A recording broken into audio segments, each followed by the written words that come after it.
Hello everyone, आप सबका आज एक नए लेक्चर में स्वागत है। तो अभी तक हमारे 3 लेक्चर कंप्लीट हो चुके हैं और उन 3 लेक्चर में जो हमने अभी तक थोड़ा जीएसटी को बस टच किया है, हमने बस थोड़ा सा इंट्रोडक्शन के बारे में पढ़ा। सो पहला lecture, second lecture, third lecture हमारे बेसिक लेक्चर हैं और आज हमारा फोर्थ लेक्चर है जो कि जिसमें हमारे सप्लाई के बारे में पढ़ेंगे और ये हमारा सबसे इम्पोर्टेंट चैप्टर है। जी हाँ, अगर आपको जीएसटी समझना है तो इस चैप्टर को आपको सबसे पहले समझना होगा।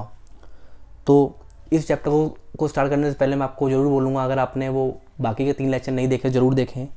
वो बेसिक के बारे में जब आप उनको थोड़ा देख लेंगे तो कुछ ना कुछ तो आपका वैल्यू एडिशन होगा, उसके बाद ही आप इस चैप्टर में आए। बाकी हाँ, वो चैप्टर हमने अभी कंप्लीट नहीं किया है, हमने बस थोड़ा सा टच करा उस चैप्टर को जो हमारा फर्स्ट चैप्टर इंट्रोडक्शन है।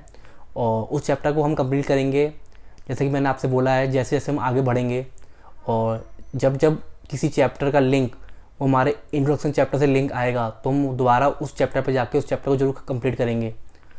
और आप देखेंगे जैसे हमारा ये कोर्स ख़त्म होगा, आप ये पाएंगे कि जो हमारा इंट्रोडक्शन चैप्टर है वो हमारा ऑटोमेटिक ख़त्म हो जाएगा, क्योंकि जितने मैंने कंसेप्ट पढ़ा दिए वो बेसिक के लिए थे, वो तो पढ़ा दिए। बाकी जो कंसेप्ट हैं वो हमारे बाकी चैप्टर से लिंक हैं।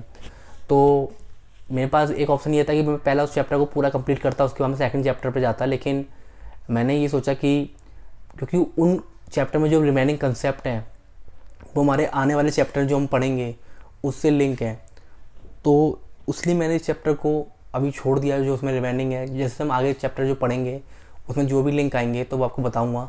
अगर मैं उसको पहले बता देता तो वो आपके लिए भी प्रॉब्लम होती, क्योंकि आपको समझने में काफ़ी इसमें इशू आता। तो इसी साथ हम अपना आज का चैप्टर स्टार्ट करते हैं, बाकी बातें बाद में करते हैं। दूसरा मैं आपसे एक चीज़ बोलना चाहूँगा, जो आपके चैप्टर 1, चैप्टर 2, चैप्टर लेक्चर 3 मैंने जो फर्स्ट 3 लेक्चर दिए हैं उन तीनों लेक्चर के जो मैंने नोट्स हैं मैंने टेलीग्राम का चैनल बना लिया है, जिसका डिस्क्रिप्शन टेलीग्राम चैनल का मैं अपने इस वीडियो के लिंक पे दे दूँगा और बाकी जो 3 वीडियो हैं उनके लिंक के नीचे भी ऐड कर दूँगा। तो आप प्लीज़ उस टेलीग्राम चैनल को ज्वाइन कर लें, जिससे आपको जो भी क्लास के नोट्स होंगे, जो भी मेरे है रिटर्न नोट्स होंगे लेक्चर वाइज, वो आपको वहाँ से अवेलेबल हो जाएंगे, जिससे आपका टाइम सेव होगा, आपको वो लिखना नहीं पड़ेगा।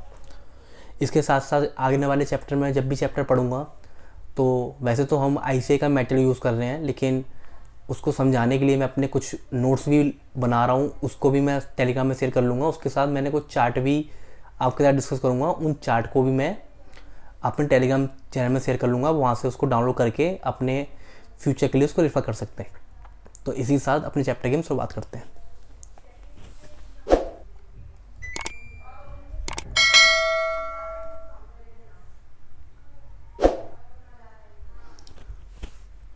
तो सबसे पहले मैं आपको अपनी कंपनी लेके चलता हूँ।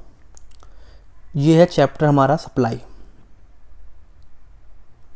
अब आप यहाँ पे आपका फिर डाउट आएगा कि सर ये हमारे इंटर और फाइनल दोनों के लिए बैच है। तो मैं आपको बताना चाहूँगा, जैसे मैंने आपको पहले बोला, स्टार्टिंग में जो चैप्टर डिस्कस करूँगा वो मैं आपके साथ वो चैप्टर डिस्कस करूँगा जिसका सिलेबस इंटर और फाइनल दोनों का सेम है। तो उनमें से जो चैप्टर सप्लाई है, इसमें जो चैप्टर है इसमें जो पूरा जो भी सिलेबस है वो इंटर वालों का, आप भले भी कोई से भी इंटर में हो, सीए, सीएस, सीएमए या फाइनल में कहीं भी हो, किसी भी कोर्स में, प्रोफेशनल कोर्स में, उन सबका सिलेबस सेम है। अगर आपको उसमें भी कोई डाउट है तो प्लीज़ आप एक बार अपना रिलेवेंट स्टडी मेरा चेक कर सकते हैं। अगर आपको लग रहा है कि मैंने कुछ पॉइंट छोड़ दिया या मैंने कुछ एक्स्ट्रा पढ़ा दिया तो प्लीज़ आप मुझे कमेंट कर सकते हैं, मैं आपको बता दूंगा। वैसे जहाँ तक मुझे पता है और जहाँ तक क्या मैं आपको ये एक्सप्लेन दे रहा हूँ कि आपका कोई टॉपिक छोड़ूंगा नहीं। उसके साथ साथ जो इंटर वाले स्टूडेंट हैं वो डरे ना कि मैं फाइनल का स्टडी मटेरियल यूज़ कर रहा हूँ तो वो आपके लिए एप्लीकेबल होगा नहीं होगा। जो मैंने फाइनल का स्टडी मटेरियल यूज़ करा है आपको मैं बताना चाहूँगा, सेक्शन तो बिल्कुल सेम ही होते हैं, एग्जाम्पल भी बिल्कुल सेम है, ठीक है। बट कुछ कुछ चैप्टर हैं, कुछ कुछ सर्कुलर होंगे, लाइक इस चैप्टर में, सप्लाई चैप्टर में एक तो सर्कुलर ऐसे हैं जो बस फाइनल के लिए एप्लीकेबल हैं, आईपीसीसी वालों के लिए नहीं है। तो इंटर वालों के लिए या फिर सीएस इंटर वालों के लिए नहीं है, वो जब मैं पढ़ाऊँगा आपको रेफर कर दूँगा कि भैया ये आपके सिलेबस के लिए नहीं है। बाकी ये चैप्टर पूरा 99.99% आप भले भी इंटर में हो या फाइनल में हो, आप सभी के लिए सेम है और फुल फ्लेज चैप्टर इंटर वालों के लिए भी एप्लीकेबल है, फाइनल वालों के लिए एप्लीकेबल है। तो इसी के साथ मैं चैप्टर को आगे शुरुआत करता हूँ अपनी आगे।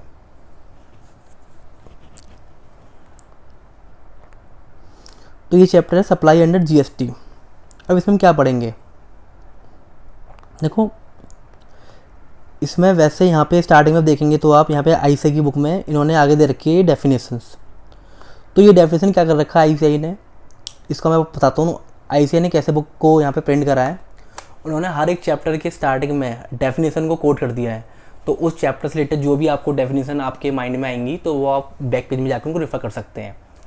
लेकिन हम इन डेफिनेशन को ऐसे नहीं पढ़ेंगे, हम जब जब इन डेफिनेशन का प्रैक्टिकल यूज़ आएगा उनको तब पढ़ेंगे और उनको याद करेंगे।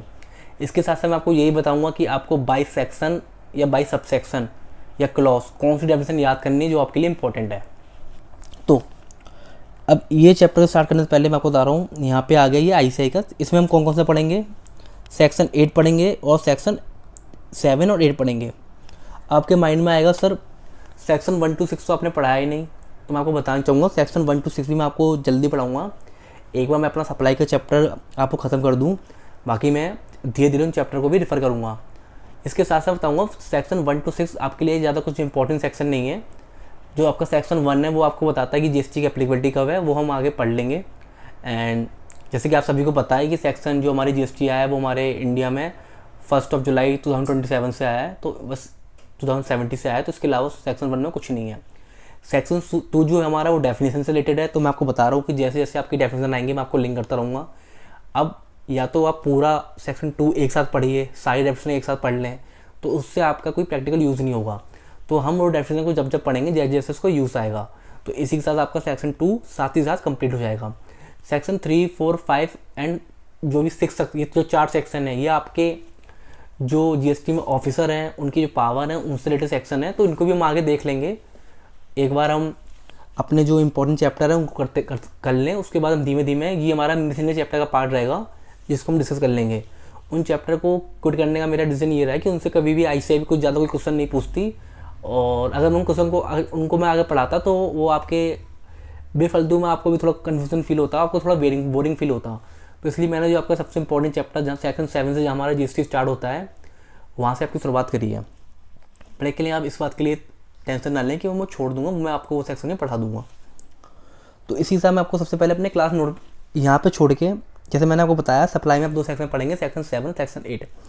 इस चैप्टर को स्टार्ट करने से पहले मैं आपको चलता हूँ अपने नोट्स पे, जिसको मैं चैप्टर को पढ़ाने से पहले थोड़ा आपको एक बेसिक तैयार करता हूँ आपका। देखो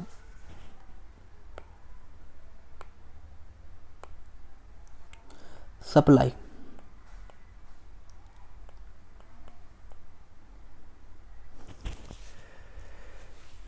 आपको ये बात हमेशा याद रखनी है कि जो जीएसटी है वो हमारा टैक्स है ऑन सप्लाई।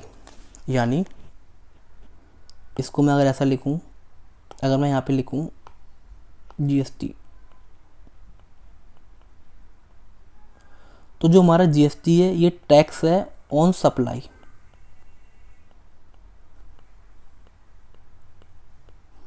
तो जैसा आपको पता है कि ये सप्लाई वर्ड अगर आप इस चैप्टर में देखेंगे तो इससे रिलेटेड आपके पास ओनली एक सेक्शन है सेक्शन 7, सेक्शन 8 भी है, लेकिन जो आपका मोस्ट इंपॉर्टेंट सेक्शन है सेक्शन 7 वही आपको सप्लाई के बारे में आपको डील करता है।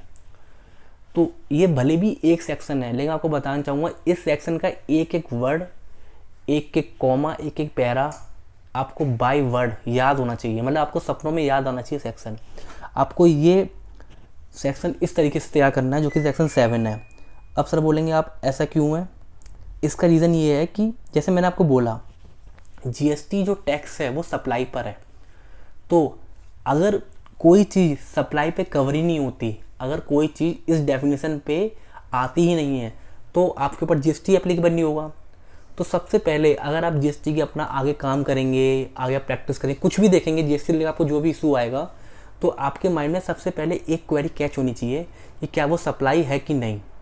अगर वो सप्लाई ही नहीं है तो आपको तो जीएसटी से फिर मतलब ही नहीं है, फिर तो आपको जीएसटी देखने नहीं आगे प्रैक्टिकल लाइफ में, ठीक है, कि उस पर जीएसटी का क्या रेट होगा, एग्जाम्पशन है कि नहीं, वो आपको देखना ही नहीं है जब वो सप्लाई नहीं है। तो जीएसटी का सबसे पहला स्टेप है जिसे हम कहते हैं सप्लाई। जैसे मैं आपको बताना चाहूँगा, जैसे आपको अपना घर बनाना है तो घर के लिए सबसे इंपॉर्टेंट जगह क्या चाहिए? ज़मीन, आपकी लैंड। अगर लैंड ही नहीं है तो आप घर कहाँ बनाएंगे? आप हवा में तो घर बनाएंगे नहीं। तो सेम जीएसटी का सबसे जो इम्पोर्टेंट कंसेप्ट है, जो कंपोनेंट है, वो है सप्लाई। अगर सप्लाई ही नहीं है तो जीएसटी का कुछ फ़ायदे नहीं है, जीएसटी का कुछ एक्ट का कोई वैल्यू नहीं रह जाती विदाउट सप्लाई।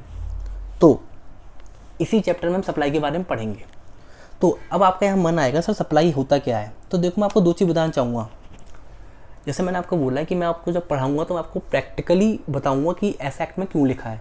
बाकी की जैसे हमने 3 लेक्चर पढ़े हैं, क्योंकि वो थ्योरी वाले लेक्चर थे, तो मैंने पूरा ट्राई करा कि थोड़ा मैं उनको आपको जो जो लेक्चर में मैंने जो पढ़ाया आपको, उनको जो प्रैक्टिकल यूज़ है उस तरीके से पढ़ाऊँ, और कैसे कैसे वो आर्टिकल बने उनका मैं आपको आइडिया भी दूँ। लेकिन वो तो थ्योरी वाले चैप्टर थे, लेकिन ये प्रैक्टिकल है, तो इनमें तो मेरा जो जिम्मेदारी है वो और बढ़ जाती है कि मैं आपको एक वर्ड भी ऐसा रट्टा ना मरवाऊँ, ठीक है। मैं आपको एक एक वर्ड का कंसेप्ट बताऊँ कि ऐसा क्यों है, ठीक है।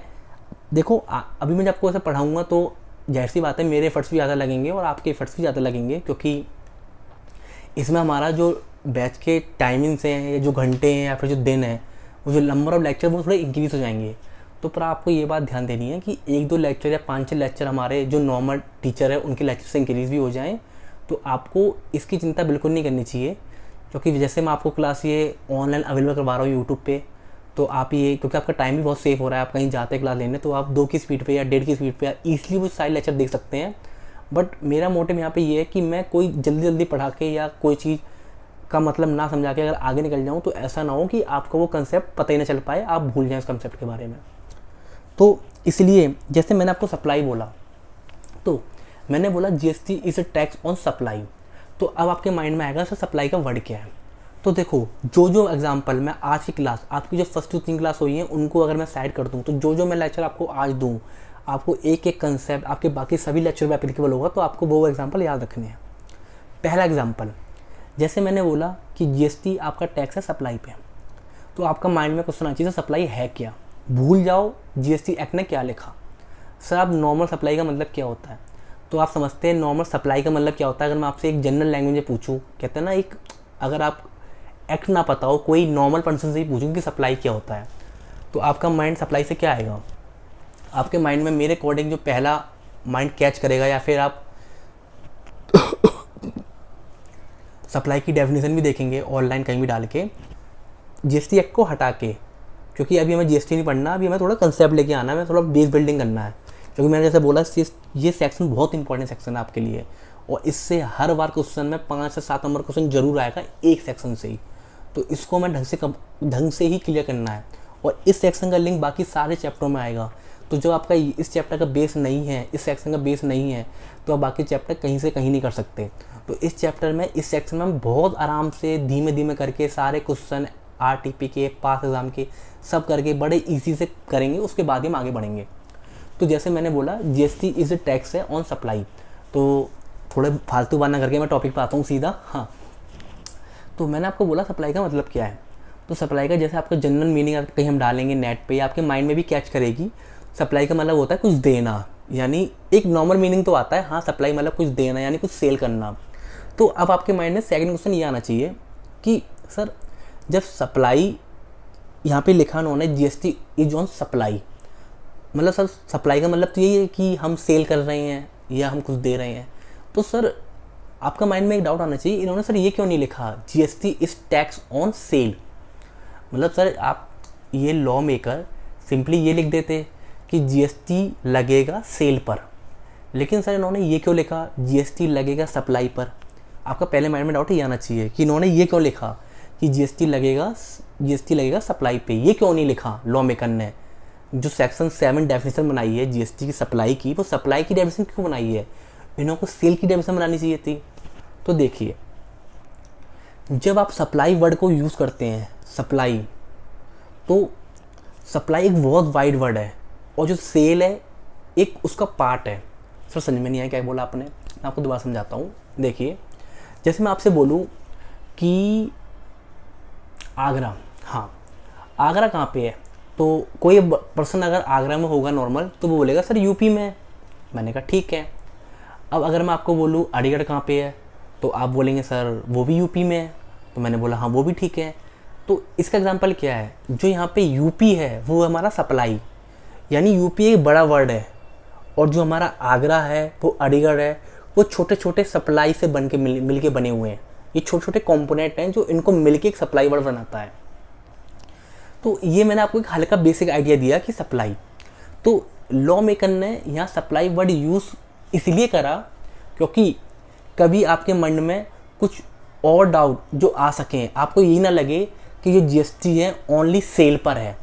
मतलब अगर आपका नॉर्मल हम यहाँ पे ये लिख देते जीएसटी है ऑन सेल पर, ठीक है, तो आपके माइंड में ये आता है सर अगर मैंने फॉर एग्जांपल अभी मैंने जीएसटी कुछ पढ़ा ही नहीं है, एक सिंपल दे रहा हूँ कि सर फॉर एग्जांपल अगर मैंने कुछ प्रॉपर्टी अपनी रेंट पे दे दी तो क्या वो उस पर जीएसटी नहीं है? अभी मैंने कुछ पढ़ा ही नहीं है, अभी आप कंसेप्ट मान के आपके सपोज करो माइंड में आ गया क्योंकि सर आपने बोला सेल पर है तो क्या रेंट पे नहीं है? क्योंकि सेल रेंट तो अलग अलग है।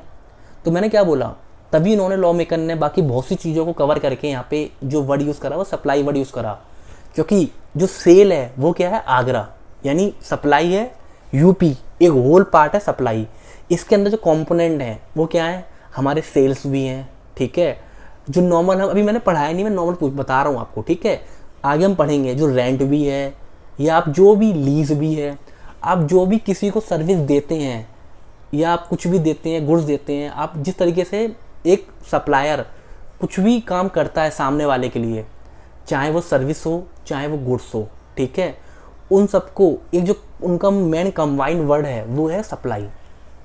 तो एक तो मैंने आपको हल्का आइडिया दिया कि जस्ट थोड़ा आपको बेस थोड़ा एक जीएसटी से बाहर भी या कुछ पढ़ें कि सप्लाई यहाँ पे क्यों वर्ड यूज़ करा।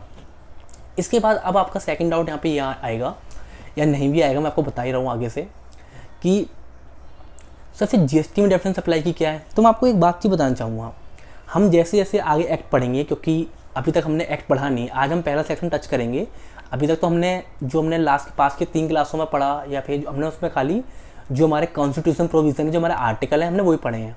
तो आज जैसे कि हम अपना फुल फ्लेज हम अपना सेक्शन वाइज स्टार्ट करेंगे, तो मैं आपको कुछ सेक्शन के बेसिक है, मैं आपको मान के चल रहा हूँ कि आपने सेक्शन कभी पढ़े नहीं है, तो मैं उस साइड से पढ़ाऊँगा। अगर आपने वो पढ़े हुए हैं तो आप वो स्किप कर सकते हैं या फिर आप वीडियो को देख सकते हैं 2 की सीट पे। इससे आपका क्या होगा, कुछ ना कुछ तो वैल्यू एडिशन जरूर होगा। तो मैं आपको कुछ लॉ के कुछ नॉर्मल रूल बताना चाहूँगा, अगर आप वो चाहें तो लिख भी सकते हैं या मैं आपको यहाँ बता रहा हूँ। पहला रूल क्या है लॉ का, सेक्शन पढ़ने से पहले पहला रूल, पहला एक वर्ड होता है इंक्लूड, यह आप याद रखिए, इंक्लूड, ठीक है। इस वर्ड का मतलब क्या है, इसका मतलब क्या होता है, इसका मतलब मैं आपको फिर अपने जो मैंने यूपी वाला एग्जांपल दिया है मैं उसके बेस पे एग्जांपल देता हूँ, ठीक है, कि यूपी इंक्लूड आगरा। यानी अभी मैं आपको जीएसटी नहीं पढ़ा रहा, मैं आपको एक्ट पढ़ते कैसे हैं थोड़ा समझाने की कोशिश कर रहा हूँ। जिस किसी को ये छोटे मोटे जो होते हैं ना माइनर टर्म पता है वो वीडियो को स्किप कर सकते हैं, आगे बढ़ा सकते हैं, बस जिसको नहीं पता है तो मैं तो एक वैलिडेशन कर रहा हूँ उनके लिए, वो देख सकते हैं।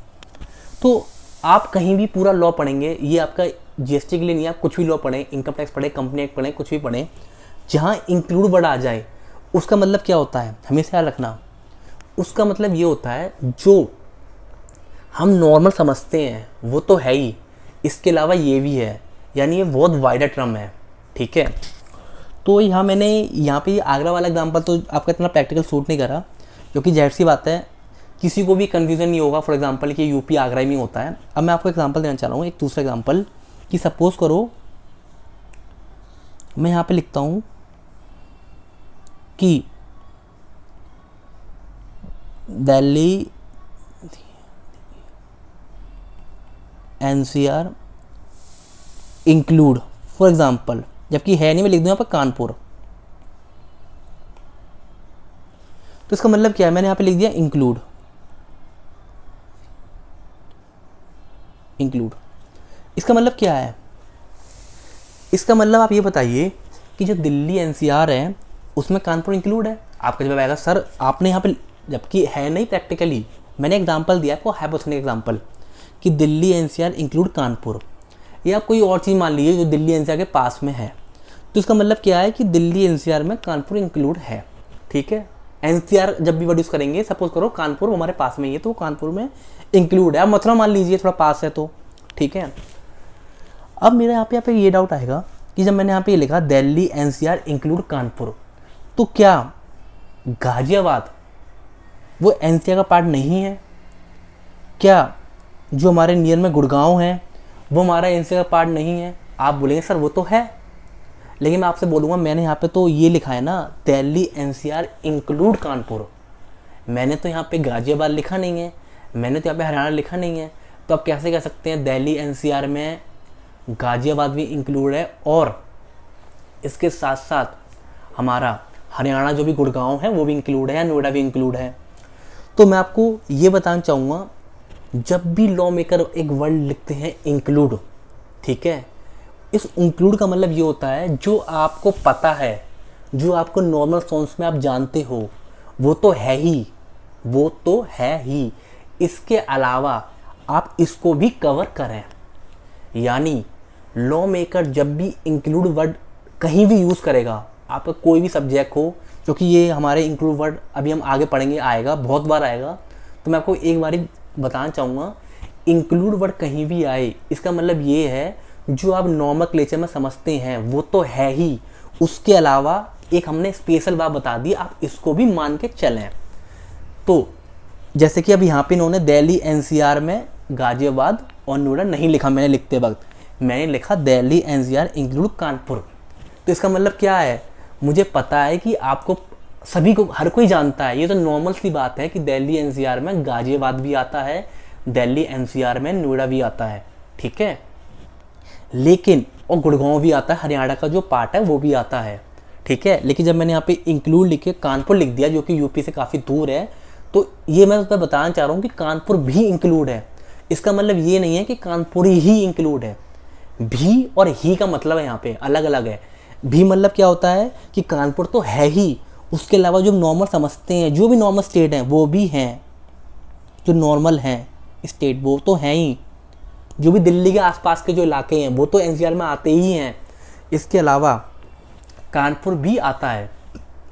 ये मैंने लिखा इंक्लूड का मतलब। देखो, अगर आपको यहाँ पे इस वर्ड से लेकर कुछ डाउट आए तो प्लीज़ मेरे को आप पूछ सकते हैं कमेंट में, मैं आपको बता दूंगा कि अगर आपको कुछ डाउट आ रहा है तो। देखो, मैंने प्लान नहीं करा मैं आपको ऐसा समझाऊंगा, बट जस्ट मैंने जब लॉ स्टार्ट करा तो मुझे लगा पहले मैं आपको थोड़ी बेसिक नॉलेज देती हूँ, क्योंकि जब मैंने अपना लेक्चर स्टार्ट किया था मैंने आपको बोला था मैं आपको नीचे से पढ़ाऊंगा पूरा डिटेल तक, ठीक है। मैं ऐसा पॉइंट ये नहीं कुछ भी छोड़ दूँ, मैं तो मांग के चलूँगा, आपको नहीं पता, आपको पता है तो आप उसको स्किप करके थोड़ा आगे बढ़ जाएँ। दूसरा वर्ड यहाँ पे क्या है, नॉटविथस्टैंडिंग। देखो, आप ये लिखे ना, मैंने आपको जैसा बोला है, मैंने अपना टेलीग्राम का चैनल बना लिया। मैं आज ही अभी तक क्लास 1, 2, 3 जो भी लेक्चर हुए हैं उनके जितने भी नोट्स हैं वो इंक्लूडिंग जो आज के नोट्स हैं मैं अपने टेलीग्राम चैनल में शेयर कर लूँगा, आप वहाँ से ले लेना। फिर भी अगर आपको लिखना है तो लिख सकते हैं। वैसे राइटिंग बेकार है मेरी, समझ में आएगी नहीं आपको, तो आप वैसे ही लिख लें, मैं आपको दे दूँगा, अवेलेबल करा दूँगा, ठीक है। अब जब भी मैं वर्ड यूज़ करूँ नॉटविथस्टैंडिंग, इसका मतलब क्या है, देखो इसका मतलब मैंने आपको पहले लेक्चर में बता दिया, फर्स्ट टू 3 लेक्चर में, मैं फिर भी आपको बस याद दिला रहा हूँ, तो प्लीज़ आप वो लेक्चर जरूर देख लें। इसका मतलब मैंने आपको वहाँ समझाया था। इसका मतलब क्या होता है नॉटविथस्टैंडिंग का, कि जो बात, सपोज करो मैं यहाँ पे लिखा है कि सपोज करो कि सेक्शन, ठीक है, 7 कहता है कि ये सप्लाई है, सप्लाई है फॉर एग्जांपल, जबकि हम आगे डिस्कस कर लेंगे। और इसी के साथ किसी भी एक्ट या और इसी के साथ कोई सेक्शन 7(2) अगर ये कह रहा है कि ये नॉटविथस्टैंडिंग वर्ड यूज़ कर रहा है, सेक्शन 7(1),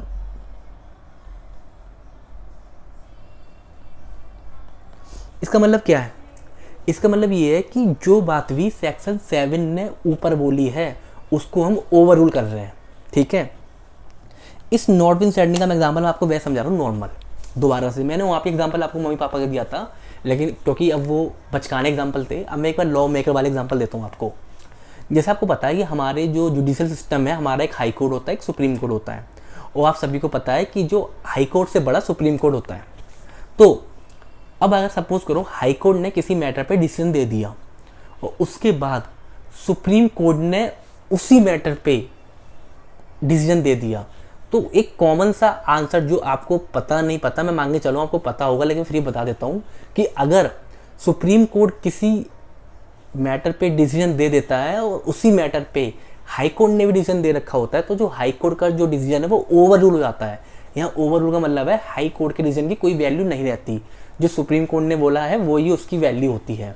तो यही वर्ड है not with standing. Not with standing मतलब क्या है, सुप्रीम कोर्ट का ऑर्डर का मतलब है not with standing high court order, यानी भैया हाई कोर्ट के ऑर्डर में कुछ भी लिखा हो भाड़ में जाए, ठीक है, मतलब हॉनेबल कोर्ट है, भाड़ में तो बड़ा में यूज़ नहीं कर सकता, but honourable court, high court ने कुछ भी बोला हो वो छोड़ो, जो हॉनेबल सुप्रीम कोर्ट ने बोला है उस वर्ड को ही आपको लेके चलना है, ठीक है। तो ये सेकंड टर्म है नॉट विथ स्टैंडिंग का। ये मैंने आपको 2 टर्म दिए हैं, मैंने आपको क्यों दिए हैं, क्योंकि मैं आगे सेक्टर में डिफर करूँगा, वहाँ समझाऊंगा, उससे अच्छा मैंने आपको स्टार्टिंग में समझा दिया जिससे आप थोड़ा रेडी रहें। इसके साथ साथ अब हम टाइम वेस्ट ना करके अपनी सीधी, ठीक है, अपनी जो पहली डेफिनेशन है उसमें स्टार्ट करते हैं, सप्लाई से। मैंने आपको बोला supply.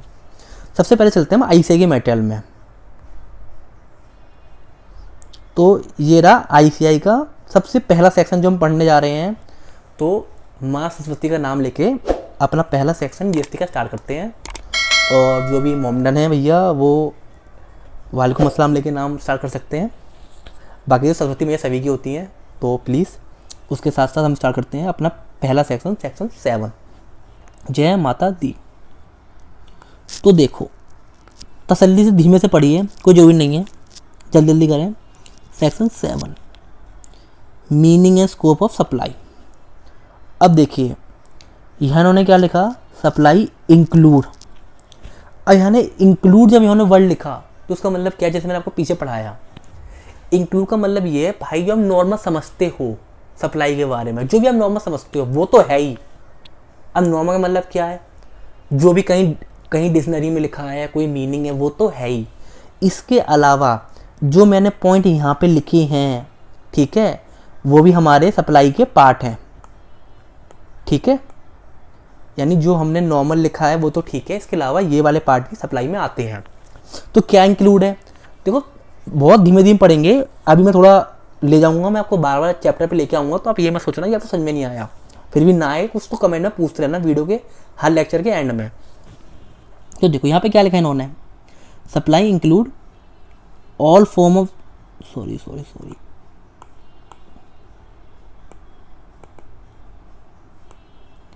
all form of supply of goods or service or both such as। अब यहाँ पे such as का मतलब क्या है, मैं आपको एक चीज़ बताना चाहूँगा। देखो मुझे पता है मेरी इंग्लिश तो बहुत बुरी है और आप लोग सब टॉपर बैठे हैं, लेकिन जो भी थोड़ी बहुत मेरी इंग्लिश है लॉ पढ़ने वाली, मैं आपको उसके बारे में बताना चाहूँगा। जहाँ भी such as लिखा हो इसका मतलब होता है कि एग्जाम्पल, यानी हम लॉ में दैट इज, जैसे आप लोग शॉर्ट टर्म में लिख देते हो दैट इज या एग्जाम्पल लिख देते हो, ये वर्ड यूज़ ना करके हम लॉ की जब लैंग्वेज यूज़ लिखते हैं, जब ड्राफ्ट करते हैं, तो सच वर्ड यूज़ ना करके एग्जाम्पल वर्ड यूज़ करते हैं। देखो जो जो मैं आपको चीज़ बता रहा हूँ ना, आप प्लीज़ इन पॉइंटों को जरूर माइंड में कैप्चर करें, तभी आपके लिए बाकी जो भी, आप बस जीएसटी नहीं पढ़ रहे हैं, आप यहाँ पे लॉ पढ़ने आए हैं, ठीक है। तो आगे आप सीए बने, आप कुछ और भी करें, ठीक है, भगवान करे आप सुप्रीम कोर्ट के जज भी बने, ठीक है। तो मैं तो ये आशा करूँगा, ठीक है, अगर मैं आपको पढ़ा रहा हूँ तो यहाँ पे क्या है, आपको हर एक वर्ड पे ध्यान देना है, जल्दी नहीं भागना, ठीक है, कोई गाड़ी नहीं छूट रही। बाकी आपके और लेक्चर हैं वहाँ आप जल्दी भाग सकते हैं, मेरे लेक्चर में तो तसल्ली से पढ़ना एक एक वर्ड, जिससे आपको बाकी लेक्चर में भी फ़ायदा हो। ऐसा ना हो कि आप जीएसटी पढ़ के चले गए, अब आपको डीटी पढ़ने में प्रॉब्लम हो रही है। मैं आपको ये ऐसे पढ़ाऊँगा जीएसटी कि आप बाकी कोई सब्जेक्ट सेल्फ भी करना चाहें तो आपको लॉ की लैंग्वेज समझ में आए, ठीक है। बाकी तो देखो इंग्लिश आपको आती है, ठीक है, मुझसे अच्छी आती होगी। अगर आपको मुझे सिंपली आपको ये पढ़ के निकालना हो कि supply include all form of supply good service, तो वो तो भैया मुझसे अच्छा पढ़ सकते हो। आपकी मेरे से अच्छी राइटिंग है, मेरे से अच्छी आपकी इंग्लिश है, मेरे से पढ़ने आए हो तो मतलब ये है ना कि आपको लॉ समझना है। तो मैं आपको एक एग्जाम्पल बताऊंगा, प्लीज़ आप उस पर ध्यान दीजिए, उसको याद कर लीजिए हैंड टू हैंड क्लास में। जैसे मैंने इंक्लूड वर्ड बोला, आपको याद कर लीजिए, आपको दोबारा कभी मैं बताऊँगा हर बार, लेकिन आपको फिर भी याद रहना चाहिए, और मैं आपको 50 बार याद कराऊंगा तो आपको ऑटोमेटिक याद हो जाएगा। सच एज मैंने बोला क्या मतलब होता है, एग्जाम्पल। क्या एग्जाम्पल है, cell,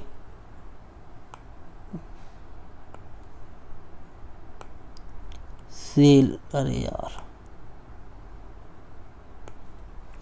cell, transfer, barter, exchange, licence, rental, lease और डिस्पोजल मेड और agree to be made for a consideration by a person in course of furtherance of business।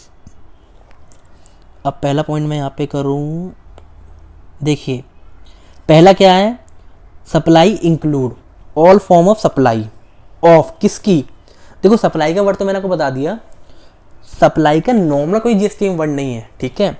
Supply का तो मैंने आपको बताया, जब यहाँ पे जब भी लॉ मेकर इंक्लूड की डेफिनेशन यूज़ करता है तो वो बहुत वाइड डेफिनेशन है, ठीक है। मैं आपको बताना चाहूँगा, लॉ मेकर ने यहाँ सप्लाई का वर्ड लिख के इंक्लूड लिखा, इसका रीज़न, सबसे इम्पोर्टेंट रीज़न यही है कि वो सप्लाई को काफ़ी वाइड बनाना चाहते हैं। सर वाइड क्यों बनाना चाहते हैं, देखिए मैंने आपको सबसे पहले क्या बोला स्टार्टिंग में कि GST is tax on supply. अगर सप्लाई ही नहीं होगी तो जीएसटी नहीं होगा, जीएसटी नहीं होगा तो बाकी आप भूल जाओ कि आगे कुछ उसमें एग्जाम्पशन है कि नहीं, जीएसटी में क्या रेट है, क्या वैल्यूशन है, सब कुछ भूल जाओ। सबसे पहले आपको देखना सप्लाई है या नहीं। अगर सप्लाई ही नहीं है तो वहीं जीएसटी पिक्चर ख़त्म, ठीक है। अब जहाँ जहाँ लॉ मेकर को लग रहा है कि भैया लॉ जैसे हम लॉ कौन बनाता है, मैंने आपको स्टार्टिंग बताया लॉ हम जैसे लोग बनाते हैं, तो हो सकता है कि हम अगर इनिशियल में जब कुछ लॉ लिख रहे हैं तो हो सकता है कि मेरे माइंड में सप्लाई की डेफिनेशन कुछ और हो और मैं उसको लिख दूं फॉर एग्जांपल के लिए, और अगर मैंने आज सप्लाई की डेफिनेशन कुछ और लिख दी, अब आगे जाके जैसे जैसे बिजनेस स्टार्ट हो रहा है हो सकता है कुछ और पॉइंट भी हमारे सप्लाई से रिलेटेड आते रहें। तो आप क्या, मैंने आपको जैसे बताया कि लॉ कैसे बनता है, लॉ को पार्लियामेंट में हर साल अमेंड करवाना होता है, तो हर बार तो मैं अमेंड करूँगा नहीं, या फिर क्या होगा, सपोज करो मैंने आज एक बार सप्लाई की डेफिनेशन लिख दी विदाउट इंक्लूड, मैंने यहाँ पे इंक्लूड वर्ड यूज़ नहीं करा, मैंने नॉर्मल सप्लाई की डेफिनेशन लिख दी एक बार और अपना लॉ ख़त्म कर दिया। जैसे मैंने बताया कि हम जब एक्ट बनाते हैं ना तो हमें नहीं पता फ्यूचर में क्या क्या प्रॉब्लम आएंगी, है ना, क्या क्या सिचुएशन आएंगी। तो आगे जाके हो सकता है ना कि लोग कई तरह के बिजनेस कर रहे हैं तो लोगों के माइंड में कई डाउट आए, बहुत से लोग बोलेंगे सर मेरे पे तो टैक्स है ही नहीं, मैं बोलूँगा क्यों नहीं है, सर मेरे पे टैक्स इसलिए नहीं है क्योंकि मैं तो सप्लाई में ही नहीं आता। तो इस प्रॉब्लम को दूर करने के लिए लॉ मेकर ने सबसे पहले ये बोल दिया सप्लाई इंक्लूड। यहाँ इंक्लूड लिखने से क्या हो गया, इसका इम्पैक्ट ये हो गया, लॉ मेकर, अगर मैं ऐसे लॉ मेकर हूँ, मैं आपसे ये कहना चाह रहा हूँ मेरे भाई, आप ये डिसाइड मत करो कि आपके ऊपर जीएसटी एप्लीकेबल है या नहीं। जैसे मैंने बोला अगर सप्लाई है तो जीएसटी है, सप्लाई नहीं है तो जीएसटी नहीं है। तो लॉ मेकर ही आपको बताना चाह रहा है इस इंक्लूड वर्ड से कि आप ये डिसाइड मत करें, ठीक है, कि आपके ऊपर जीएसटी एप्लीकेबल होगा या नहीं होगा, ठीक है। ये तो हमने ऑलरेडी बता दिया कि सप्लाई इंक्लूड लिखे, ठीक है, क्या लिख के कि जो आप नॉर्मल समझते हो, जो भी कुछ नॉर्मल सप्लाई का मतलब समझते हो वो तो सप्लाई है, उसके अलावा जो मैंने यहाँ नीचे पॉइंट लिखे हैं ये भी सप्लाई है, ठीक है। दूसरा, लॉ मेकर यहाँ पे आपको ये भी कहना चाह रहा है कि देखो जौन सी चीज़ सप्लाई नहीं है वो मैं आपको खुद बताऊंगा, ठीक है, आप अपने आप डिसाइड मत करें, ठीक है। ये देखिए एक छोटा वर्ड है इंक्लूड, इसका मतलब समझिए, मैं नॉर्मल निकल सकता हूँ उस वर्ड के आगे, लेकिन आप एक वर्ड समझिए, यहाँ सप्लाई इंक्लूड इसलिए लिखा है कि अगर ये इंक्लूड ना लिखा जाए, सीधे 4 पॉइंट लिख दिया जाए तो जो सप्लाई की डेफिनेशन है वो काफ़ी छोटी हो जाएगी। सर छोटी क्यों हो जाएगी, सर इंक्लूड लिखने से बड़ी कैसे हो गई, मैंने क्या बोला, इंक्लूड का मतलब क्या है, जैसे मैंने आपको एग्जांपल दिया, इंक्लूड का मतलब ये है कि जो आप नॉर्मल समझते हैं वो तो है ही, इसके अलावा ये पॉइंट जो आपको कहीं डाउट में आ सकते हैं मैं बस उसको बता रहा हूँ, नॉर्मल चीज़ें तो हैं। यानी कोई कल को असेसी, यानी आप जाके ये नहीं बोल सकते कि भैया मेरे पे जीएसटी नहीं है क्योंकि मेरे पे सप्लाई नहीं है, मैं बोलूँगा क्यों, क्योंकि सर आप सप्लाई की डेफिनेशन पढ़ें, आपने तो ए बी सी या जो भी पॉइंट है यहाँ पे ए आगे पॉइंट आपने वही लिखे हैं। तो लॉ मेकर आपको सिंपली बोलेगा देख भाई मैंने यहाँ पे इंक्लूड वर्ड यूज़ करा है, इंक्लूड का मतलब क्या है, जो नॉर्मल चीज़ें जो सब कॉमन माइंड में समझते हैं वो तो है ही, ठीक है। अब इसके अलावा जहाँ मुझे लग सकता है कि आपको प्रॉब्लम आ सकती है, ठीक है, जहाँ मुझे लग सकता है कि आप समझें ये तो नॉर्मल डेफिनेशन से मैच नहीं खाता, उन पॉइंट को मैंने यहाँ पे नीचे लिख दिया, ठीक है। आगे बढ़ें तो दोबारा बताऊंगा, अब यहाँ पे सप्लाई इंक्लूड का मतलब क्या है कि जो आप नॉर्मल समझते हैं सप्लाई वो तो है ही, नॉर्मल बिजनेस, तो नॉर्मल क्या समझते हैं, तो नॉर्मल जैसे मैं क्या समझता हूँ, मैं समझता हूँ सप्लाई का मतलब बिजनेस होता है, जैसे आप नॉर्मल सेल करें, ठीक है। आप जैसे मैं सपोज करूँ मैं आपको टीचिंग दे रहा हूँ, मैं आपको सर्विस दे रहा हूँ, तो मेरे को पता है मेरी सप्लाई है, ये नॉर्मल है। लेकिन अगर मुझे कहीं डाउट्स भी आता है किसी चीज़ों में जहाँ मुझे लग रहा है कि लॉ मेकर को लगे कि सामने वाले को डाउट्स आ सकता है, तो किन पॉइंटों पर डाउट आ सकता है वो उन्होंने यहाँ लिख दिए। तो इसका मतलब ये नहीं है, ठीक है। तो ये 3 पॉइंट उन्होंने ABC यहाँ लिख दिए। तो हम आगे पढ़ते हैं। ये तो क्या इंक्लूड है, सबसे पहले उन्होंने लिखा all form of supply of goods.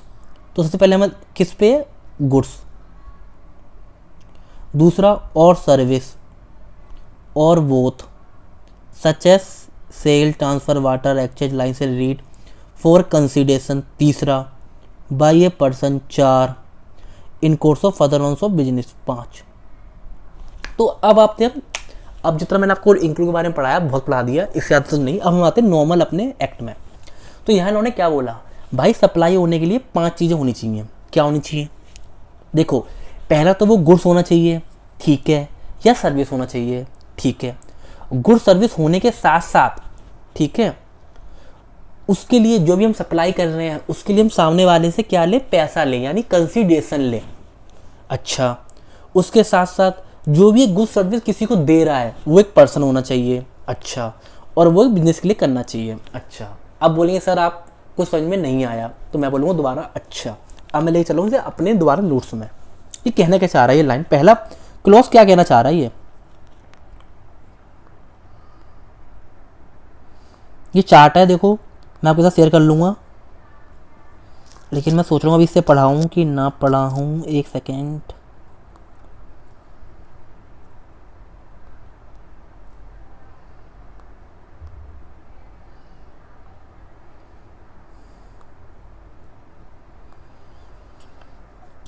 मैं चलता हूँ अपने नोट्स पे। देखो राइटिंग बुरी है, मैं आपके साथ शेयर कर लूँगा, ठीक है। ये और जिसको समझ में ना आए वो पूछ सकते हैं सर मैंने क्या लिखा, इसलिए मैं बोलता भी हूँ, क्योंकि मैं जल्दबाजी में लिखता हूँ भाई, मेरे को प्रैक्टिस है नहीं लिखने की, और ये आईपैड यूज़ कर रहा हूँ, मुझे इसमें तो बिल्कुल प्रैक्टिस नहीं है। मेरी राइटिंग तो नॉर्मल मैं हाथ से लिखता हूँ, मेरी बुरी आती है। मैं आपको बताऊँगा जब मैं कंप्यूटर से टाइपिंग करता हूँ ना, मेरी उसमें भी बुरी आती है ठीक है, तो मेरी बुरी आएगी प्लीज़, तो थोड़ा उसको प्लीज़ माफ़ करें। उसके अलावा क्वालिटी ऑफ टीचिंग में मैं कोई कॉम्प्रोमाइज़ नहीं करूँगा, बाकी राइटिंग तो बुरी आएगी मेरी, ठीक है। आगे देखते हैं क्या कहना चाह रहा है ये। पहला सबको क्या कहना चाह रहा है, सब समझ में नहीं आया आपने क्या बोल दिया, इसको तो मैं आगे पढ़ाता हूँ दूसरे नोट्स में, ठीक है। ओके सर, इसने बोला सप्लाई, कह रहा supply include all form of supply such as goods and service for a consideration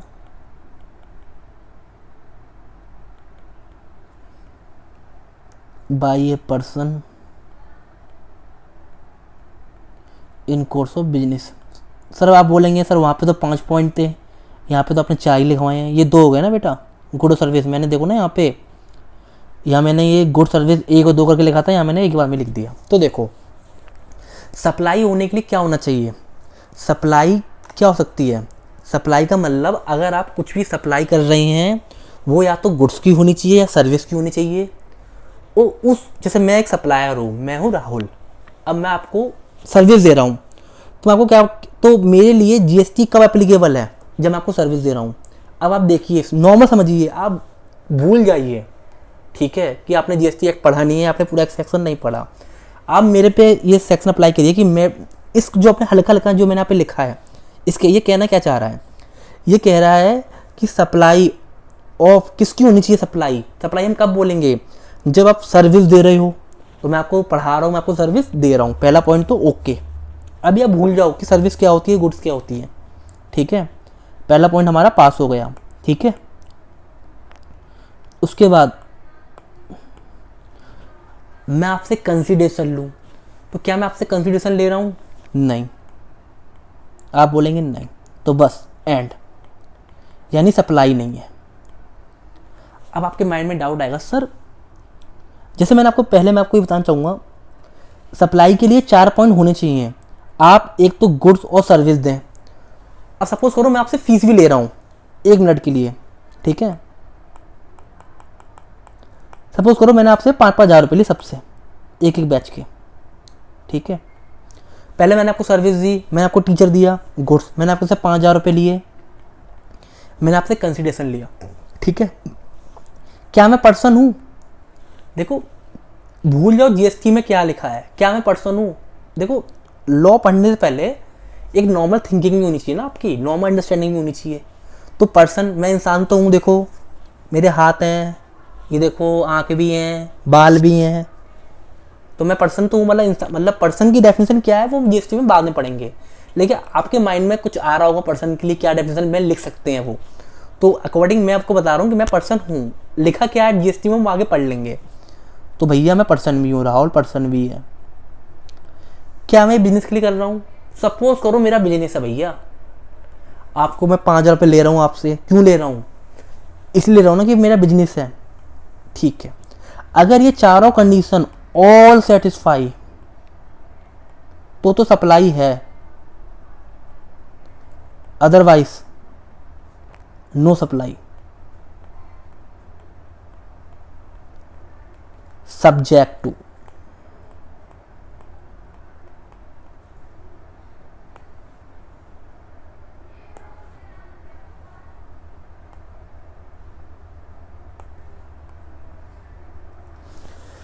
ठीक है। अब आप बोलेंगे सर आपने सब्जेक्ट क्यों लिखा?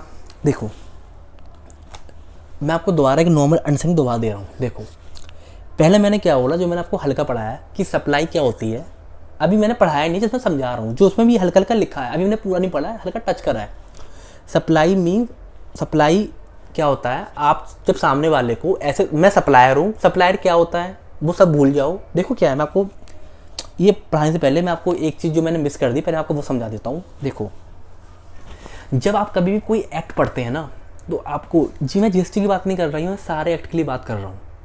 तो उस एक्ट जब भी पढ़ते हैं तो वहाँ पे हर एक वर्ड का एक मीनिंग होता है। सर क्या मीनिंग होता है, आप क्या कह रहे हैं, समझ में नहीं आया? तो देखो क्या होता है, जैसे मैं कह रहा हूँ कि फॉर एग्जाम्पल कंसिडरेशन, नहीं मैं गुड्स की बात मैं कर रहा हूँ पर्सन की बात, ठीक है।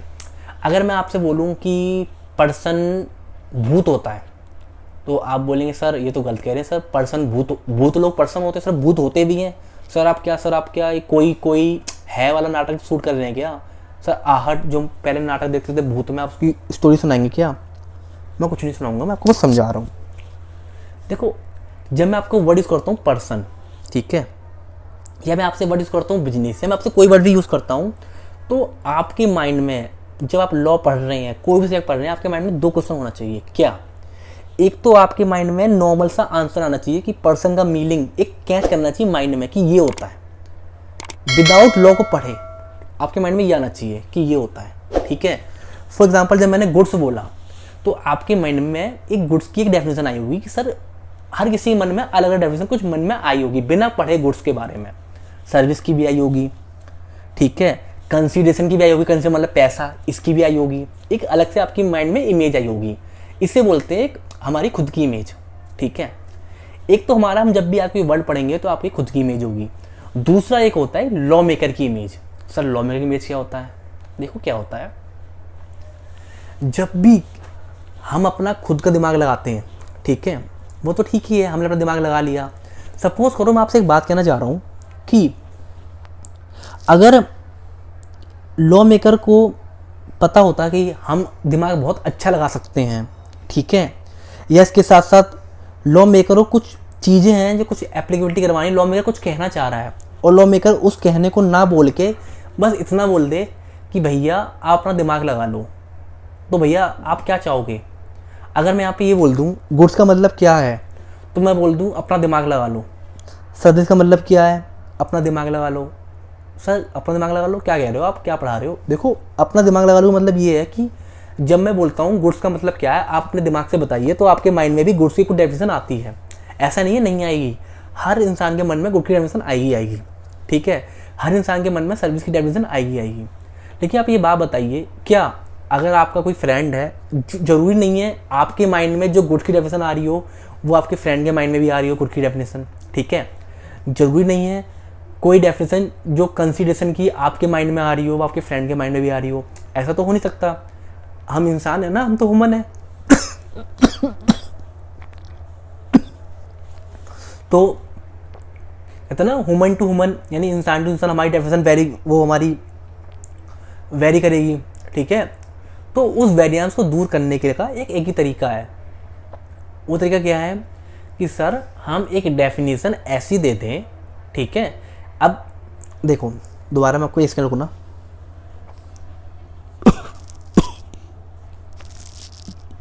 हाँ, तो जैसे मैंने बोला हर एक डेफिनेशन की अपनी अपनी एक वैल्यू होती है। मतलब मैं आपसे बोलूँ कि आपका लाइक फ्रेंड है जिसका नाम रमेश है, अब रमेश के लिए गुड के माइंड में कुछ और आ रहा है गुड्स को देख के, सुरेश के मन में कुछ और आ रहा है गुड्स को सोच के। तो देखो या तो एक जनरल बात हो वो तो ठीक है, जो भी अगर आप लॉ पढ़ेंगे जहाँ भी लॉ मेकर को लगता है कि ये कुछ इम्पॉर्टेंट मैटर है, ठीक है। क्या कहना चाह रहा हूँ मैं, दोबारा लाइन सुनिए। जब भी लॉ मेकर लॉ बनाता है और उसके माइंड में ये आता है कि ये इम्पॉर्टेंट चीज़ है लॉ के लिए, ठीक है, तो वो ये कभी नहीं चाहेगा कि आप अपने माइंड से सोचें कि इसका मतलब क्या है, ठीक है। तो इसलिए लॉ मेकर क्या करेगा, उन चीज़ों को ऑलरेडी उनकी डेफिनेशन दे देगा, ठीक है, जो कि हर एक्ट में सेक्शन 2 होता है। देखो जब मैंने गुड्स बोला तो आपके माइंड में गुड्स की एक मीनिंग आपके माइंड में आ गई होगी, ठीक है। जब मैंने सर्विस बोला या मैंने कंसीडरेशन बोला तो आपके माइंड में एक डेफिनेशन आई होगी। जब मैंने पर्सन बोला यानी मैं तो हूँ पर्सन, तो आपके माइंड में डेफिनेशन आई होगी, ठीक है। लेकिन आपके में कुछ तो आई होगी। अब किसी के माइंड में ये भी होगा सर ये पर्सन है कि नहीं, सर ऐसा है तो है कि नहीं, सर ये है तो है कि नहीं। तो इन्हीं चीज़ों को कन्फ्यूजन को दूर करने के लिए लॉ मेकर एक सेक्शन बनाता है हर एक्ट में जो होता है सेक्शन 2 डेफिनेशन का, ठीक है। ये लॉ मेकर उस सेक्शन में उस चैप्टर में उसकी डेफिनेशन इसलिए बनाता है, ठीक है, जिससे सामने वाला जो रमेश सोच रहा है वो ही सुरेश सोचे। मतलब ऐसा ना हो कि रमेश तो ये सोचे कि गुड्स का मतलब ये होता है और सुरेश सोचे गुड्स का मतलब वाई होता है, यानी एक्स वाई, मतलब दोनों में कन्फ्यूजन ना हो। अगर ऐसा होने लगा तो क्या होगा, अगर सपोज करो मैं कोई माल सेल कर रहा हूँ, मैं कुछ है ना, मैं सपोज करो मेरा कुछ काम है, मैं कपड़ा बना के बेच रहा हूँ फॉर एग्जांपल, तो मैं तो बोलूँगा कपड़ा क्या है, कपड़ा गुड्स है, ठीक है। मैंने बोल दिया कपड़ा गुड्स है तो मैं तो उस पर टैक्स दे रहा हूँ, ठीक है। या सपोज करो मैं बुक्स बना के अपनी किताबें अपनी खुद लिखता हूँ और किताबें सेल करता हूँ, तो मेरे लिए तो वो गुड्स है, तो मैं क्या करूँगा, मैं बोलूँगा मैं इस पर जीएसटी पे करूँगा। अब दूसरा पर्सन वो क्या बोलेगा, भैया जो बुक्स हैं वो गुड्स नहीं हैं, वो तो हमारी सरस्वती मैया हैं, वो तो हमारी नॉलेज है, उसको हम गुड्स कैसे बोल सकते हैं। अब वो सामने वाला जीएसटी पे नहीं करेगा उस पर, तो उससे क्या होगा, आपस में थोड़ा कॉन्फ्लिक्ट होगा, लॉ आगे चल ही नहीं पाएगा। तो इस जो प्रॉब्लम आगे ना आए इनको दूर करने के लिए लॉ मेकर हर एक एक्ट में सेक्शन बनाता है डेफिनेशन का, सेक्शन 2। ये मैंने इतनी बात क्यों करी, इसका मैं एक दोबारा एग्जांपल थोड़ा और एक्सटेंड करता हूँ इस बात को। वो ये है कि अब जब भी लॉ मेकर कोई डेफिनेशन बनाता है तो वो इस बात को जरूर ध्यान देता है कि जब मैं लॉ बना रहा हूँ तो मैं तो कम से कम लॉ जब लिखूंगा, अगर मैं वाई वर्ड लॉ लिखने लग गया तो कम से कम 500 या 600 या 700 या 1000 वर्ड ऐसे होंगे जो यूनिक वर्ड होंगे, ठीक है। यहाँ यूनिक का मतलब क्या है, यूनिक का मतलब ये है, सपोज करो मैंने एक बार गुड्स लिख दिया, ठीक है, एक बार मैंने गुड्स लिख दिया, एक बार मैंने सर्विस लिख दिया, टोटल काउंट करके तो सपोज करो 1000 वर्ड हो गए। तो लॉ मेकर उन सभी की डेफिनेशन नहीं देता, लॉ मेकर क्या करता है, उनको पता है कि ये जो स्पेलिंग है, ये जो वर्ड्स हैं इनका मतलब यही होना चाहिए, इसके अलावा इनका मतलब ये नहीं होना चाहिए। क्यों नहीं होना चाहिए, अगर इनका मतलब कुछ और हुआ तो हमारे लॉ पे इम्पैक्ट पड़ जाएगा। तो उन टॉपिक के ऊपर तो लॉ मेकर डेफिनेशन दे देता है, ठीक है। और जिन जिन टॉपिक के ऊपर लॉ मेकर डेफिनेशन नहीं देता, ठीक है, उसके लिए क्या कर रखा है, लॉ मेकर ने कॉमन एक्ट बना रखा है। सर कॉमन एक्ट क्या होता है, एक जनरल क्लॉज एक्ट होता है, ठीक है। तो वो डेफिनेशन हमें वहाँ से बोरो करनी होती है। सर समझ में नहीं आया आपने क्या बोला, मुझे कुछ समझ में नहीं आया आप क्या कहेगा, सुनो क्या है। मैंने ये बोला, मैं आपको ये पढ़ा रहा था, इसके बाद मैंने आपको ये चीज़ बोली कि जब मैंने बोला आपसे कि राहुल हूँ, मैं आपको सर्विस दे रहा हूँ, आपको पढ़ा रहा हूँ, मैं आपसे 5000 रुपये ले रहा हूँ कंसिडरेशन, मैं एक पर्सन भी हूँ, मैं बिजनेस भी दे रहा हूँ, तो ये जीएसटी है। लेकिन यहाँ मैंने आपको ना तो गुड्स और सर्विस की डेफिनेशन पढ़ाई, ना मैंने बताया कि कंसिडरेशन होता क्या है, ना मैंने आपको बताया पर्सन क्या होता है, ना मैंने आपको बोला बिजनेस क्या होता है। आपके एक मन से एक आंतरिक होता ना, अंदर से इंटरनली आया कि भैया ये तो सब चीज़ें पास हो रही हैं। इसको तो मैंने बोला एक ही होता है, नॉर्मल सी बात। लेकिन लॉ मेकर कभी नहीं चाहेगा कि आप जो भी लॉ बना रहे हैं उनके जो इम्पोर्टेंट कंसेप्ट है उसको आप ऐसे ही नॉर्मली जज कर दें। तो उसके लिए वो क्या करता है, उनके लिए वो सेक्शन में डेफिनेशन बना देता है। ठीक है, तो जहाँ वो डेफिनेशन बना देता है तो हमको उन डेफिनेशन को भी रिफर करना होता है। ठीक है, फिर जो उन डेफिनेशन में लिखा है, अब सपोज करो पर्सन की डेफिनेशन में अगर जीएसटी ने वालों ने ये लिख दिया कि इंसान पर्सन नहीं है, मतलब पर्सन का नॉर्मल माइंड में, आपका माइंड में क्या आता है, पर्सन माने इंसान, जो नॉर्मल हिंदी आती होगी आपके मन में। ठीक है, क्योंकि मैं तो हिंदी मीडियम का हूँ, आप तो इंग्लिश मीडियम के हो। ठीक है, तो पर्सन पीपल जो भी है आपके मन में क्या होता होगा, इंसान। अब मैं अगर लॉ में लिख दूं कि इंसान पर्सन नहीं है, ठीक है, या पर्सन की डेफिनेशन में इंसान का नाम ना लिखूं, तो इसका मतलब क्या होगा, आप जनरल तो समझ रहे हो, उसका मतलब इंसान है। ठीक है, लेकिन एक्चुअल में वो इंसान में नहीं आता उस डेफिनेशन के लिए। ठीक है, तो आपको ये बात जरूर ध्यान में रखनी है। जैसे भी मैंने आपसे एक नॉर्मल सा क्वेश्चन पूछा, एक नॉर्मल सा आंसर मांगा, वो आपने मुझे दे दिया, ठीक है, वो सही है, वो चारों पॉइंट में सेटिस्फाइज तो हो गया। लेकिन मैं आपको ये बताना चाह रहा हूँ कि मैंने आपको ये समझाया कि हम डेफिनेशन क्यों बनाते हैं, जबकि मैंने आपको बोला विदाउट डेफिनेशन बनाए, आपने बता दिया कि मैंने आपको गुड्स दिया, मैंने आपको पैसा दिया, मैंने पर्सन, लैंड, बिजनेस। लेकिन आप जीएसटी पढ़ेंगे आगे, जब मैं आपको अभी पढ़ाने जा रहा हूँ, जीएसटी एक्ट ने इन चारों की डेफिनेशन दे रखी है। सर डेफिनेशन दे रखी है, ठीक है सर, क्यों दे रखी है डेफिनेशन, आपके माइंड में आना चाहिए ना, क्यों दे रखी है। इन चारों चीज़ की जीएसटी एक्ट ने डेफिनेशन इसलिए दे रखी है कि भैया आप इनका मतलब जो हमने लिखा है वो ही समझें, आप इनका मतलब कुछ और ना समझ लें। अगर आप हर कोई इन वर्ड का मतलब कुछ और समझ लेगा तो हमारा तो जीएसटी इंप्लीमेंट नहीं हो पाएगा। इसलिए लॉ मेकर क्या करता है, जो जो इंपॉर्टेंट कंसेप्ट है उनकी डेफिनेशन दे देगा। जहां लॉ मेकर को लगता है कि ये एक नॉर्मल सा पॉइंट है, ठीक है, ये जीएसटी पे इतना इम्पैक्ट या किसी जो मैं भी जो भी ये पॉइंट है वो जीएसटी पे इतना इम्पैक्ट नहीं देगा, तो लॉ मेकर उसकी डेफिनेशन नहीं देगा। जो पॉइंट लॉ मेकर को लगता है कि जीएसटी पे इम्पैक्ट देगा उसकी डेफिनेशन जरूर देगा। अब जैसे मैंने आपको गुड्स बोला, तो आपके माइंड में गुड्स, हर किसी को पता है गुड्स क्या है, लेकिन लॉ मेकर ने सर्विस की डेफिनेशन दे रखी है। सर्विस क्या है, लॉ मेकर नॉर्मल सा वर्ड है, लेकिन लॉ मेकर ने इसकी डेफिनेशन जीएसटी में दे रखी है। क्यों दे रखी है, लॉ मेकर ये कहना चाह रहा है भाई जो आप समझ रहे हो ना, आप उसका बत्ती बनाइए और अपनी जेब में डाल लीजिए, हमें उससे कुछ नहीं लेन देना। जो हम आपको समझा रहे हैं, आप गुड्स का मतलब वो ही समझें, जो हम आपको सर्विस बता रहे हैं आप उसका मतलब वो ही समझें। ठीक है, तो ये मैंने आपको बताया है एक नॉर्मल सा कंसेप्ट डेफिनेशन का। ठीक है, कि डेफिनेशन क्या होती है, सेक्शन 2 में आती हैं। और यहाँ मैंने क्यों लिंक करा, जैसे मैंने आपको बताया कि मैंने भी आपको स्टार्टिंग सेक्शन नहीं पढ़ाए हैं, तो मैंने आपको इसलिए नहीं पढ़ाए, जैसे जैसे मैं आगे पढ़ाऊंगा मैं लिंक करता रहूँगा, तो मैंने मेरा सेक्शन 2 हल्का लिंक कर दिया। तो आप तैयार रहिए, मैं यहाँ वहाँ आपको लेके जाऊँगा। ठीक है, आप ये मत सोचें कि मैं आपको सप्लाई पढ़ा रहा हूँ तो वही एक राम कथा पढ़ाता रहूँगा, क्योंकि राम कथा आप पढ़नी आप खुद पढ़ लेंगे, इंग्लिश आपको मुझसे अच्छी आती है, जैसे मैं हर बार कहता हूँ आपको। ठीक है, तो यहाँ मैंने दोबारा मैं आपको बैक लेके आता हूँ, आप दोबारा पीछे आ जाइए, जो मैंने आपको पता नहीं मैं आपको कहाँ ले गया। ठीक है, दोबारा मैं टॉपिक में लेके आता हूँ। हमने अभी स्टार्टिंग में पढ़ा था जीएसटी, हमने देखा कि GST all form of supply good service both, ये हमने यहाँ पढ़ के मैंने यहाँ पे लिख दिया। ठीक है, गुड सर्विस होना चाहिए, कंसिडर पर्सन बिजनेस, इतना मैंने यहाँ पे लिख दिया था।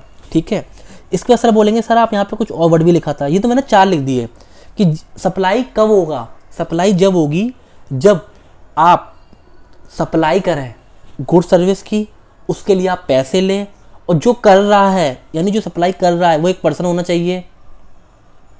ठीक है, ऐसा ना हो भूत कर रहा हो सप्लाई, वो एक पर्सन होना चाहिए। अब पर्सन की डेफिनेशन देखेंगे हम, क्या पता जीएसटी एक्ट में लिखा हो कि भूत होते हैं, विलन होते हैं, या चांद पे लोग जो घूम रहे हैं वो पर्सन में आते हैं तो वो आएंगे, अगर उन्होंने नहीं लिखा नहीं आते तो नहीं आएंगे। ठीक है, और वो होना चाहिए बिजनेस के लिए। तो बिजनेस का आपका माइंड में आता है कि बिजनेस क्या होता है, लेकिन जीएसटी में अपनी डेफिनेशन दे रखी है बिजनेस की। जो आपके माइंड में आता है वो तो है ही, उन्होंने अपनी भी दे रखी है, तो उनकी हम इज्जत करेंगे, उन डेफिनेशन को पढ़ेंगे, उसके बाद ही एक नया अपना जो कंक्लूजन है उसको क्रिएट करेंगे। ठीक है, ठीक है सर ये डेफिनेशन कब पढ़ाएंगे आप, ये हम अभी पढ़ाएंगे। अच्छा ओके सर, तो सर पढ़ाइए, अभी रुक जाइए पढ़ाते हैं। तो अभी तो मैंने इतना पढ़ाया कि जीएसटी मीन और form of supply of good service वो such a sale, transfer, barter, exchange, licence, lease. अब मैंने यहाँ पे ये सब पॉइंट छोड़ दिए थे, ये आपके लिए, ये सच है। इसके बाद सेल, एक तो मैंने कुछ छोड़ा नहीं आपके लिए, sale, transfer, barter, exchange, licence, rent, leases. मैंने क्या बोला, ये एग्जाम्पल है जिनको हम देखेंगे आगे। ये कुछ नहीं है, ये कहना क्या चाह रहा है, ये कहना चाह रहा है अब ये आप बाकी जो डेफिनेशन है वो भूल जाइए, ठीक है। बाकी जो मैंने बाकी क्या भूल जाइए सर, जो मैंने आपको पॉइंट लिखवाया ये पॉइंट अभी भूल जाइए, सेकंड पॉइंट भी भूल जाइए, जो मैंने थर्ड कंसीडर लिखा ये भूल जाइए, पर्सन भूल जाइए, और ये पांचवा पॉइंट भी भूल जाइए। आप बस ये लिखिए, all form of supply such as sale, transfer, barter, exchange, licence, lease, lead. ये क्या कहना चाह रहा है, ये सेक्शन ये कहना चाह रहा है कि सप्लाई इंक्लूड, ठीक है, यानी सप्लाई पर, जैसे मैंने आपको स्टार्टिंग में बोला था, मैंने क्या बोला था आपको, जो मैंने आपको सबसे पहले स्टार्टिंग में क्लास में एग्जांपल दिया था कि इन्होंने सप्लाई वर्ड क्यों यूज़ करा। इन्होंने सप्लाई वर्ड यूज़ इसलिए करा क्योंकि सप्लाई के अंदर अगर ये खाली सेल वर्ड यूज़ करते तो सेल एक छोटा वर्ड है, ठीक है, स्मॉल है, और ये काफ़ी वाइड वर्ड है सप्लाई। तो इसमें इन्होंने क्या करा, सप्लाई में इन्होंने सब कवर कर लिया, क्या जो भी आपके माइंड में आता हो, सच ऐसे लिख के इन्होंने क्या बोल दिया, सेल या फिर ट्रांसफर या फिर बार्टर, एक्सचेंज, लीज, जो भी है डॉट डॉट डॉट, यानी इन्होंने क्या बोला, इन्होंने क्या करा यहाँ पे, जो मैंने आपको स्टार्टिंग में बताया था, जब मैं आपको बार बार समझा रहा था कि यहाँ पे सप्लाई इन्होंने लिखा, इन्होंने सेल नहीं लिखा। क्यों नहीं लिखा, क्योंकि सप्लाई इंक्लूड जब उन्होंने बोला, यहाँ पे जब उन्होंने एग्जांपल दिया तो सप्लाई में उन्होंने सारे वर्ड कवर कर लिए, ठीक है। यानी सप्लाई एक बहुत वाइड वर्ड है, उसके अंदर आता है sale, transfer, barter, exchange, lease, licence. अब लॉ मेकर ये कहना चाह रहा है, लॉ मेकर का यहाँ पे क्या इंटेंशन, लॉ मेकर की इंटेंशन ये है कि आप चाहे सेल बोले किसी चीज़ को, चाहे आप ट्रांसफर बोलें, चाहे आप बार्टर बोलें, चाहे आप एक्सचेंज बोलें, चाहे आप लीज बोलें, ठीक है, वो सब सप्लाई में आता है, ठीक है। जबकि नॉर्मल मोटा मोटा इनका मीनिंग तो एक ही होता है, लेकिन वो ये कहना चाह रहे हैं कि आपकी कॉमन सेंस कुछ भी कहे, ठीक है, हमारे लिए इसका मतलब कुछ अलग है, ठीक है। तो उस अलग माइंड के अकॉर्डिंग ही हमको ये पॉइंट देखने हैं, ठीक है। ओके सर आगे बताइए क्या करना चाह रहे हैं हम। तो जब मैंने यहाँ पे लिखा तो 1 मिनट के लिए मैं आपको पहले इनके एग्जांपल दे दूँ। सेल क्या होता है, सबसे पहले बताओ सेल क्या होता है। सेल का एग्जांपल यहाँ पे क्या है, सपोज करो मैंने 10 पेन लिए और 10 पेन बेच दिए, उसको बोलते हैं सेल, ठीक है। सेल और ट्रांसफ़र दोनों को बोलते हैं। सर फिर दोनों को बोलते हैं, इन्होंने एक क्यों लिखा। देखो क्या होता है, वर्ड को यूज़ करने का तरीका है, कोई सेल बोल देता है, कोई ट्रांसफ़र बोल देता है। तो उन्होंने क्या करा, जैसे मैंने आपको बताया कि सेक्शन 7 सबसे इंपॉर्टेंट सेक्शन है जीएसटी के लिए, आपके कोर्ट्स के लिए तो है ही। जीएसटी लॉ कैसे बनेगा, कैसे फ्रेम होगा, उसके लिए सबसे इंपॉर्टेंट सेक्शन है सेक्शन 7। तो वहाँ लॉ मेकर ये नहीं चाहता कि कोई भी गुंजाइश रह जाए, ठीक है, जिससे कोई ये ना कह सके कि भैया हमारा सप्लाई, हम सप्लाई में कवर नहीं होते। क्यों नहीं होते, क्योंकि हम तो ट्रांसफ़र कर रहे हैं, सेल नहीं कर रहे हैं। तो ये उन्होंने पहली बार लिख के दे दी, जबकि आपको सबको पता है मोटा मोटा कॉमन मीनिंग सबका सेम होता है, जो आपके माइंड में आ रहा होगा, ठीक है। अब आप बोलेंगे सर ये sale, transfer, barter, exchange, licence, lease, lender, letter, इनकी डेफिनेशन क्या जीएसटी वालों ने दी है। जैसे मैंने आपको स्टार्टिंग में बोला था कि सप्लाई में, जैसे मैंने यहाँ पे 5 पॉइंट लिखवाए थे, गुड्स, सर्विस, कंसीडरेशन, पर्सन और बिजनेस। इन 5 की डेफिनेशन जीएसटी वालों ने दे रखी है। क्यों, क्योंकि बहुत इंपॉर्टेंट कंसेप्ट है। बाकी sale, transfer, barter, exchange, licence, lead, इनकी इन्होंने डेफिनेशन नहीं दे रखी। क्यों नहीं दे रखी, इसका मतलब है सच एस, क्योंकि ये एग्जाम्पल है। वो तो उन्हें तो पता ही है कि आपको पता है, वो तो जस्ट वो चाहते हैं कि आप सेल नहीं समझ रहे, मत समझो उसको सेल, ठीक है। आप क्या समझोगे उसको, सर मैं समझूंगा ट्रांसफ़र, तो वो मैंने कवर कर रखा है।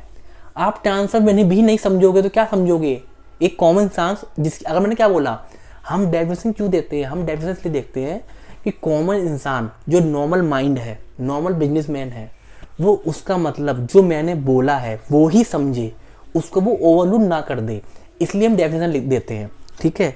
लेकिन लॉ मेकर ने यहाँ पे इनकी डेफिनेशन नहीं दी। क्यों नहीं दी, लॉ मेकर कहना चाह रहा है आप अगर एक ट्रांजेक्शन को सेल नहीं समझ रहे तो आप क्या समझ रहे होगे, सर मैं समझूंगा ट्रांसफ़र, तो मैंने वो लिख रखा है। अच्छा, ट्रांसफ़र भी नहीं समझ रहे तो आपके लिए क्या होगी, वो बार्टर होगी।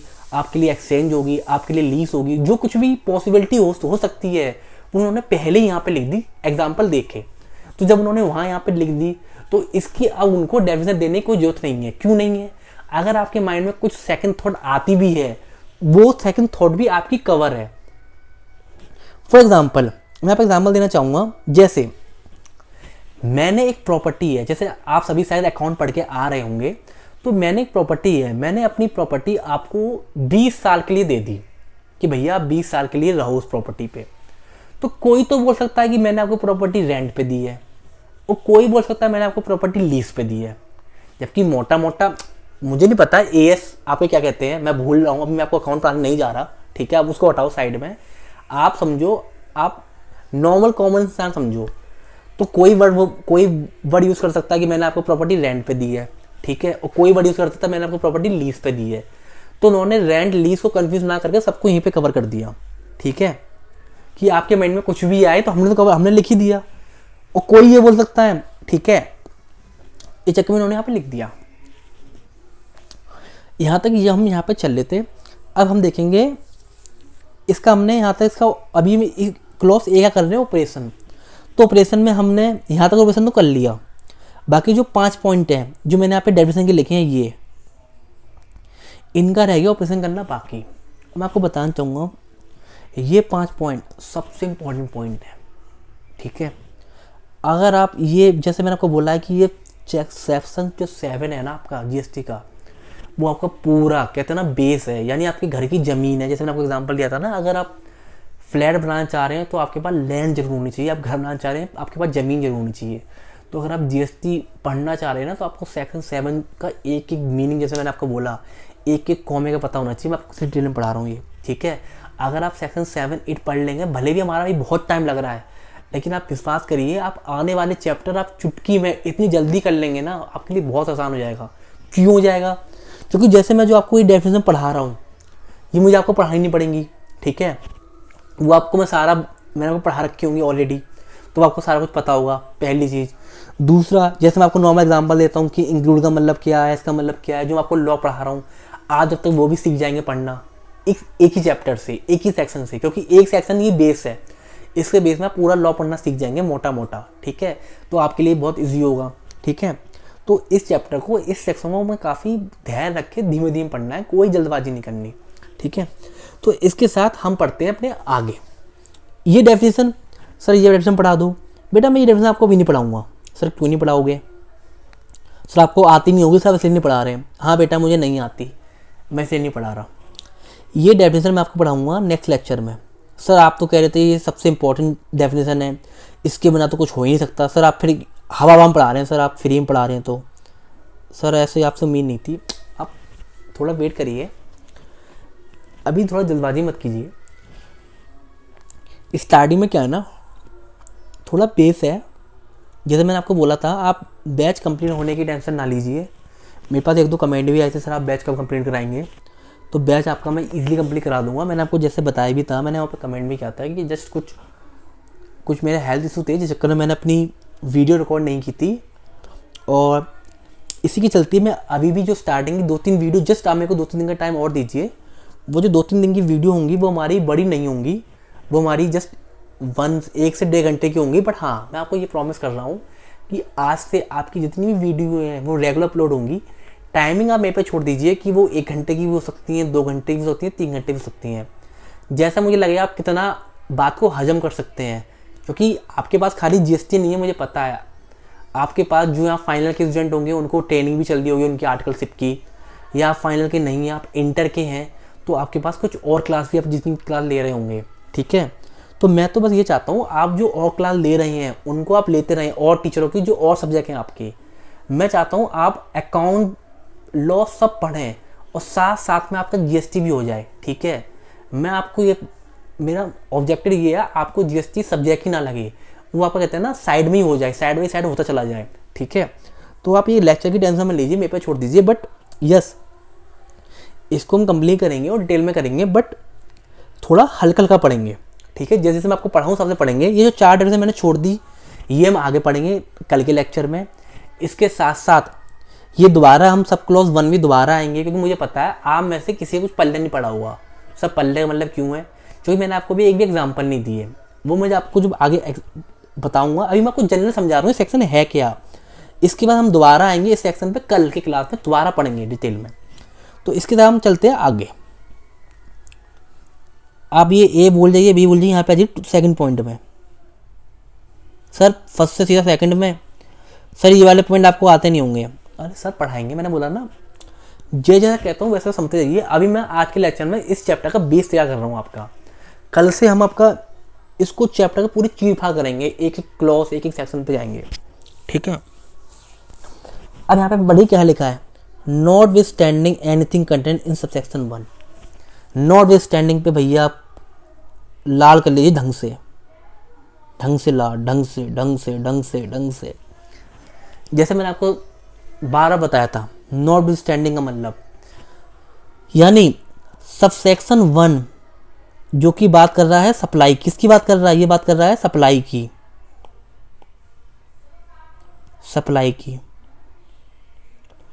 और ये क्या कह रहा है, not with standing anything content in subsection 1। इसका मतलब क्या है, इसका मतलब ये है भैया सबसेक्शन 1 में जो भी लिखा हो, ठीक है, उसको छोड़ो। सबसेक्शन 1 में क्या लिखा है, सबसेक्शन 1 क्या बताता है, सबसेक्शन 1 बताता है सप्लाई के बारे में, अबाउट सप्लाई।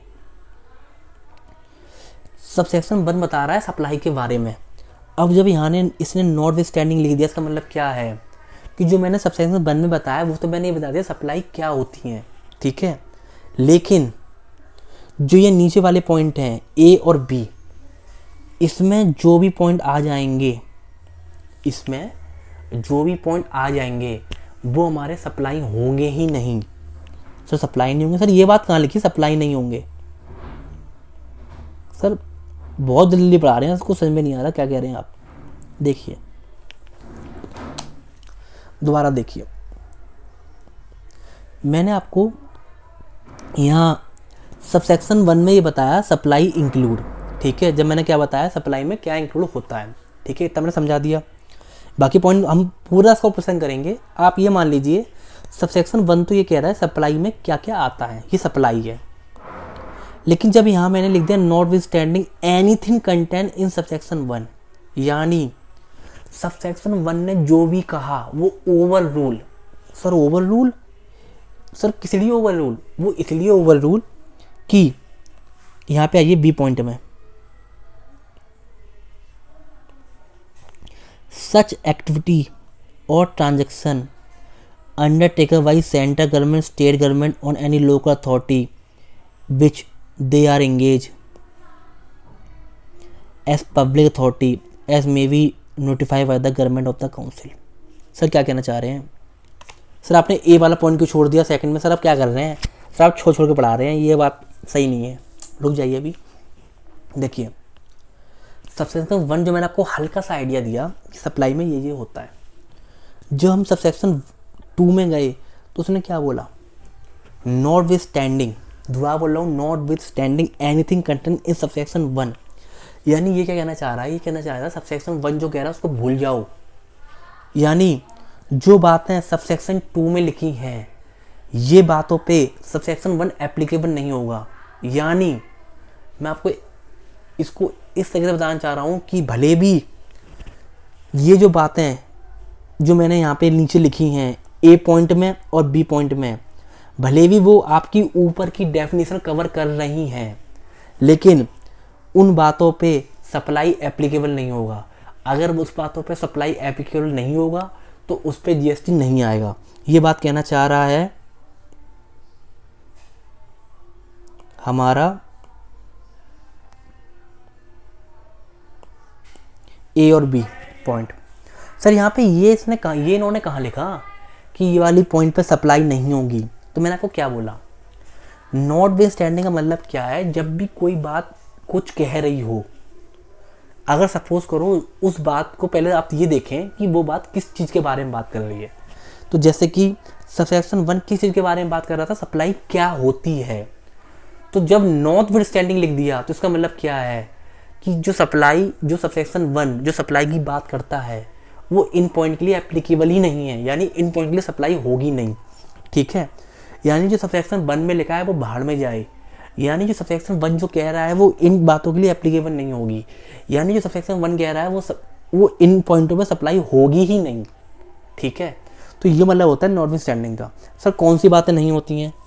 एक बात है वो जो हमने शेड्यूल 3 में लिखी होंगी उनके लिए, और दूसरा जो भी ट्रांजैक्शन जो हमारी central government state government notify करेंगी जब वो काम करेंगी ऐसे पब्लिक अथॉरिटी, ठीक है। यहाँ तक हमने पढ़ा आपको, ठीक है। तो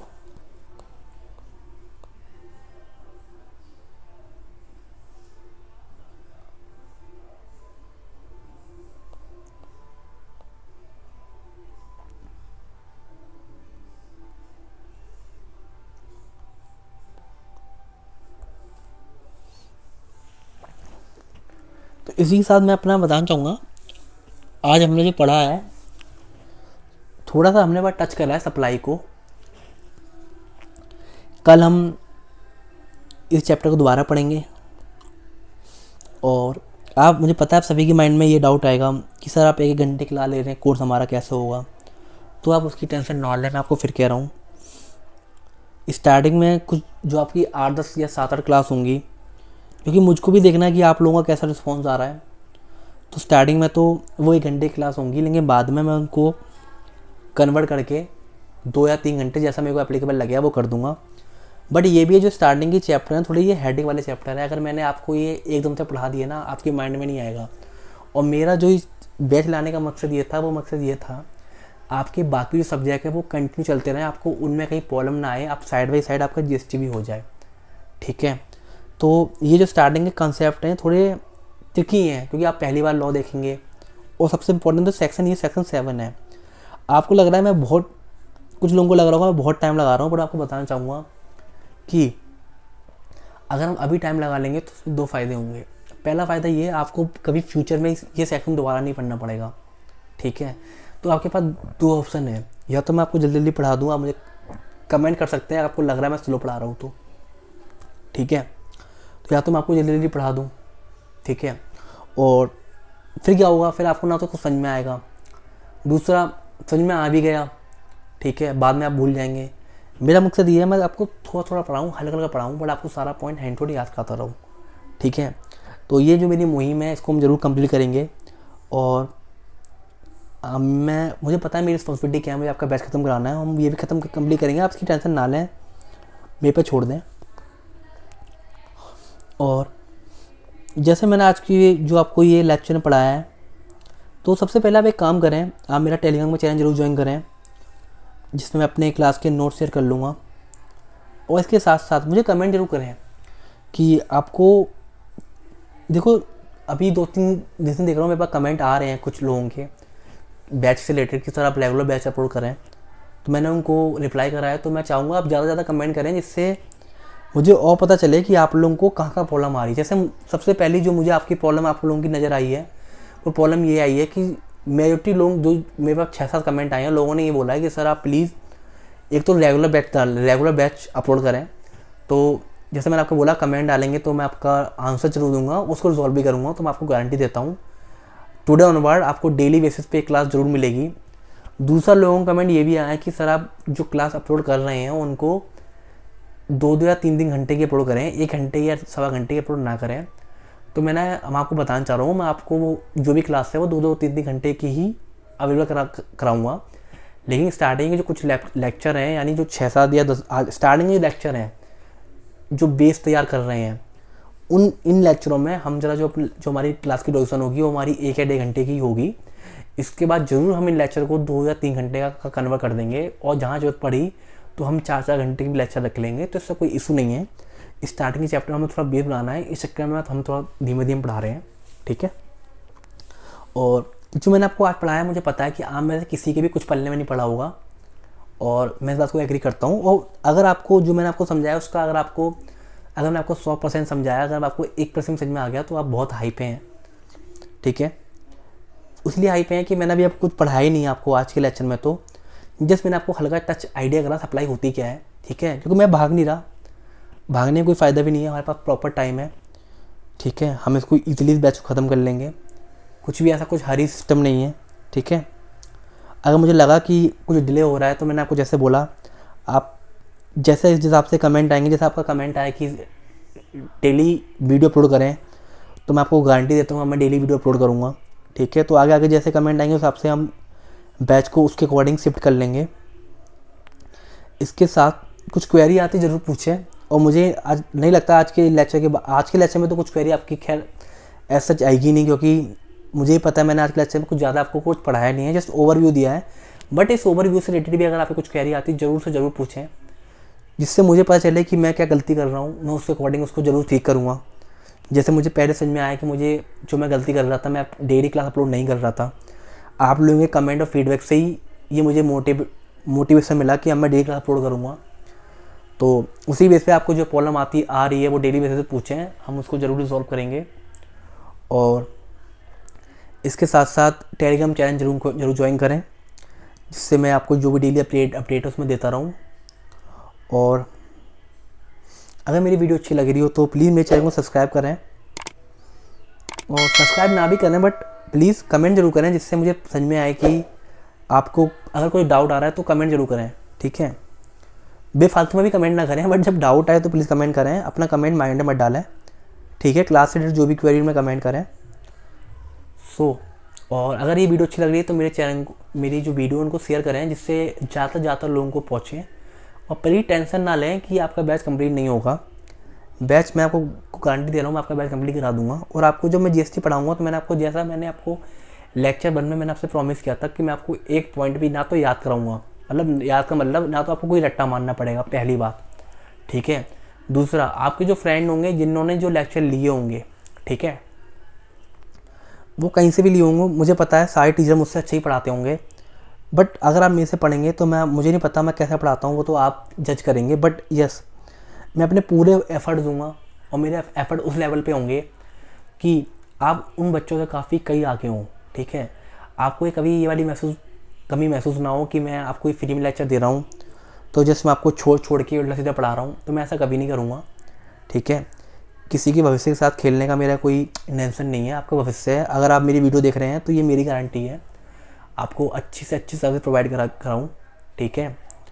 और क्योंकि मेरी हॉबी है पढ़ाना, इस चक्कर में मैं फ्री में पढ़ा रहा हूँ। बहुतों के माइंड में ये भी आएगा कि सर आप फ्री में लेक्चर क्यों दे रहे हैं, या तो सर वेले होंगे, या सर सीए ही नहीं होंगे। बट जैसे मेरी हॉबी है तो मैं चाहता था मैं हॉबी को थोड़ा सक्सीड करूँ, तो पढ़ा रहा हूँ। तो प्लीज़ उसको आप एपिसोड जब होगा, जब आप उसको जो मैं पढ़ा रहा हूँ उसको प्लीज़ डेली बेसिस पे याद करेंगे, ठीक है। इसी के साथ हम आज का लेक्चर कंप्लीट करते हैं। जैसे मैंने आपको बोला, अब लेक्चर डेली आएंगे, मैं आपको समझी, ठीक है। और कुछ प्रॉब्लम हमारी कमेंट में पूछें, लेक्चर डेली आएंगे। और हम जल्दी, यानी आज, क्योंकि अभी इस टाइम रक्षाबंधन का फेस्टिवल चल रहा है, आप सभी को पता होगा, तो कुछ हमारा ऑफिस का भी है, कुछ घर में भी कुछ फेस्टिवल है, तो उसके अकॉर्डिंग मैं अभी लेक्चर, और लास्ट में मेरी तबीयत भी खराब थी तो मैं अपलोड नहीं कर पा रहा सही से। बट येस, ऑफकोर्स फ्रॉम 1 सितंबर, यानी 1 सितंबर ऑनवर्ड, ठीक है, सितंबर ऑनवर्ड आपको जो भी लेक्चर मिलेंगे वो आपको मिनिमम 2 घंटे के तो मैं आपको अवेलेबल जरूर कराऊंगा। जिस हिसाब से कमेंट आए हैं तो यस, मैं पूरा ट्राई करूँगा आपको 2 घंटे से ज़्यादा की लेक्चर आपको डेली बेसिस पे अपलोड कराऊँगा, ठीक है। तो ये 2 प्रॉमिस मेरे आपसे कर रहा हूँ, एक तो मैं अब बैक डेली अपलोड करूँगा, दूसरा डेली लेक्चर 2 घंटे का अपलोड करूँगा 1 सितंबर से, ठीक है। लेकिन दूसरा वादा आपको भी मेरे से करना है कि आपको डेली बेसिस पे पढ़ना है, थोड़ा सीरियस रहना है, ठीक है। मजाक में जैसे मैं आपको पढ़ा रहा हूँ, तो जैसे मैंने आपको पढ़ाया तो उसको हैंड टू हैंड रिवाइज करता ना जितना मैं पढ़ा रहा हूँ, ठीक है। इसके साथ बाकी मेरे सब्जेक्ट में नहीं, बाकी और भी सब्जेक्ट हैं उन पर भी ध्यान दें। मेरे सब्जेक्ट पे आप ध्यान थोड़ा कम देंगे चल जाएगा, उस पर ध्यान मैं दे रहा हूँ, मैं आपको पूरा याद करा दूँगा, ये मेरी गारंटी है, ठीक है। इसी के साथ बाय, एंड सबसे पहले हैप्पी रक्षाबंधन। जब मैं क्लास रिकॉर्ड कर रहा हूँ, आज ये क्लास जो मैं रिकॉर्ड कर रहा हूँ वो 29 अगस्त है, और होपफुली मैं इसको बाई नाइट या कल मॉर्निंग तक अपलोड कर दूंगा, तो कल रक्षाबंधन आ जाएगी। तो मैं आपको आज ही विश कर लेता हूँ, हैप्पी रक्षाबंधन।